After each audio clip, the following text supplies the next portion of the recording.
अध्यक्ष जी, मैं सबसे पहले देश की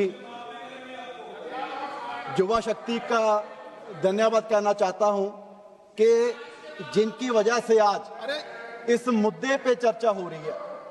और मैं दूसरा देश की युवा शक्ति को बधाई देना चाहता हूं क्योंकि मैं जंतर मंतर पर गया और अध्यक्ष जी मैंने वहां का खूबसूरत नजारा देखा।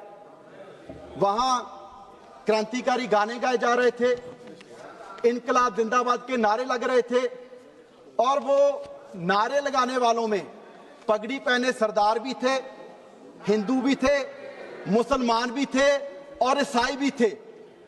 और अध्यक्ष जी, जो बीजेपी ने नैरेटिव बुना 12 साल में लाखों करोड़ों रुपया लगाकर, सारे देश के मीडिया को लगाकर, मैं देश की युवा शक्ति को इस बात की बधाई देना चाहता हूं कि उनके एक दर ने जो सारा नैरेटिव तहस नहस कर दिया। क्योंकि पिछले 12 सालों से केवल देश के लोगों को बांटने का काम बीजेपी के लोगों ने किया है कि हिंदू मुस्लिम करवा दो, लोगों को जात धर्म के नाम पे बांट के रखो और राजनीति करो। इसलिए इससे पहले जितने धरने लगे, सीए का धरना लगा तो आपने कहा जी ये तो पाकिस्तान वाले हैं, किसानों का धरना लगा आपने कहा कि ये तो खालिस्तानी है। लेकिन मैं बधाई देना चाहता हूं देश की युवा शक्ति को कि जिन्होंने पहली बार शिक्षा को मुद्दा बनाकर, जिन्होंने पहली बार देश के भविष्य को मुद्दा बनाकर इनकी मुस्लिम हिंदू राजनीति को तहस नहस कर दिया।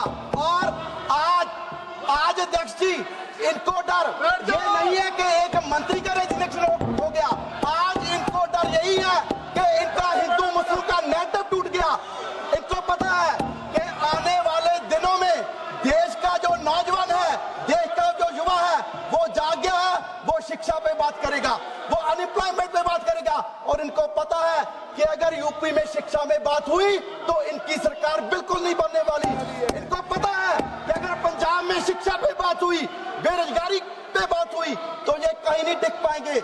इसलिए अध्यक्ष जी इनको इसलिए परेशानी ये है।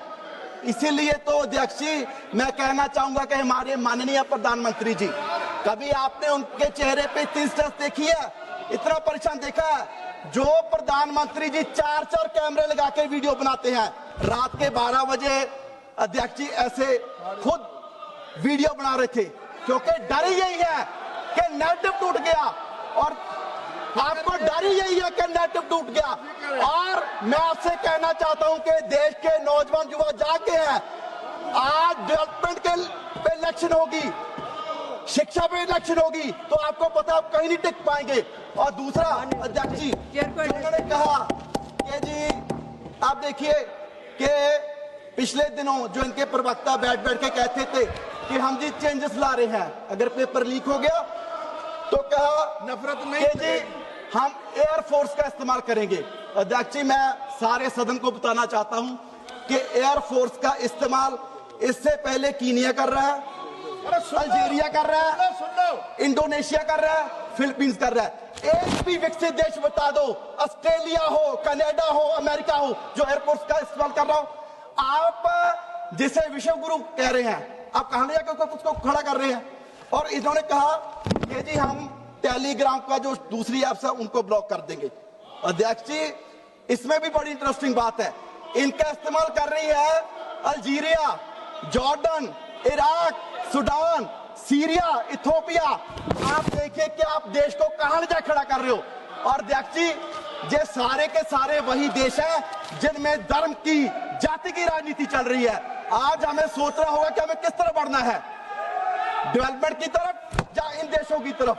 और दूसरा अध्यक्ष जी मैं कहना चाहूंगा, आपने कहा कि जी हम इसमें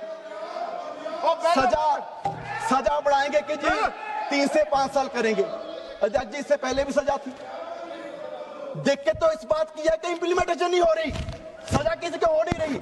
आज कत्ल की सजा 20 साल है, अगर आप उसकी सजा नहीं देंगे तो चाहे 100 साल कर दीजिए, उससे क्या फायदा?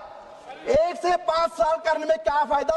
2024 के नीट में पेपर में एक भी आदमी को सजा अब तक नहीं हुई। अध्यक्ष जी लास्ट में, सो मुझे लगता है कि जरूरत है कि रिएक्टिव मेजर्स की वजह से, क्योंकि ये रिएक्टिव मेजर्स है, हमें प्रिवेंटिव एक्शन लेने चाहिए। अध्यक्ष जी आज जरूरत है कि देश का एजुकेशन सिस्टम, देश का टेस्टिंग सिस्टम चेंज होना चाहिए, जिससे मुझे लगता है कि देश की शिक्षा में सुधार आ सकता है। जो ये सिर्फ कर रहे हैं, जो सिर्फ और सिर्फ इन्होंने युवा शक्ति के प्रेशर की वजह से किया। आज मैं फिर से युवा शक्ति को सलाम करना चाहता हूं, जिन्होंने देश को जगाने का काम किया और नए मुद्दे शिक्षा, एम्प्लॉयमेंट, बेरोजगारी, उन मुद्दों पे भारत के लोगों को लाके फिर से खड़ा कर दिया।